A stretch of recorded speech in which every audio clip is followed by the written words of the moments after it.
কুমিল্লায় রমজানকে কেন্দ্র করে নিত্যপণ্যের দাম বৃদ্ধি ও সয়াবিন তেল সংকট কোনোভাবেই থামছে না। বাজার ঘুরে দেখা যায় মুরগির দাম স্থিতিশীল থাকলেও বেড়েছে সবজির দাম।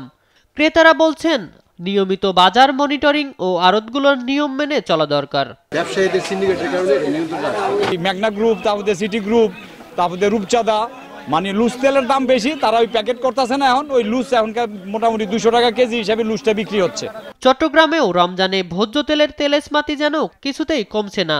প্রতি লিটার সয়াবিন তেল 160 টাকার বেশি নিলে গ্রেপ্তারে সিটি মেয়রের হুঁশিয়ারির পরও কোম্পানি থেকে বেশি দামে কেনার দোহাই দিয়ে ব্যবসায়ীরা নিচ্ছে অতিরিক্ত দাম। যারা তেলের মালিক, যারা তেল বাইরে থেকে আনে, তারা তো পর্যাপ্ত পরিমাণ মাল আছে, তারা কি হারানো মানে মালদের মানে তারা ইয়াগুলি রাখিয়ে নেয়, সাপ্লাই দিচ্ছে না।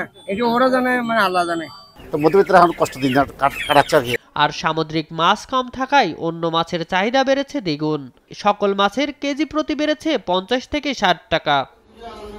এদিকে নেত্রকোনার বাজারগুলোতে ক্রেতারা বাজারে গিয়ে অতিরিক্ত মূল্যেও পাচ্ছেন না প্রয়োজনীয় বোতলজাত ভোজ্য তেল। বিক্রেতারা বলছেন তেল কোম্পানিগুলো চাহিদা অনুযায়ী তেল সরবরাহ করছে না। এতে বেকায়দায় পড়েছেন সাধারণ ব্যবসায়ীরাও। তেলের সংকটটা অত্যন্ত বেশি, কারণ এটা বর্তমানে কোম্পানিতে পাওয়া যাচ্ছে না। যদি দেখা গেছে আমরা 5 কার্টুন তেল অর্ডার করি, তাহলে সেক্ষেত্রে আমাদেরকে তেল দিচ্ছে মাত্র 2 কার্টুন। কাঁচা বাজারে প্রতি হালি লেবু 120 টাকা থেকে 150 টাকা করে এবং প্রতি কেজি শসা 35 থেকে 40 টাকা করে বিক্রি হচ্ছে। ভোলার বাজারে সবজির দাম সহনীয় থাকলেও বেড়েছে সব ধরনের মাছ, মাংস ও মুরগির দাম। অন্যদিকে বাজারে সয়াবিন তেলের মারাত্মক সংকট। বাজার এসে অনেকটাই হিমশিম অবস্থা ক্রেতাদের। নিউজ ডেস্ক, দেশ টিভি।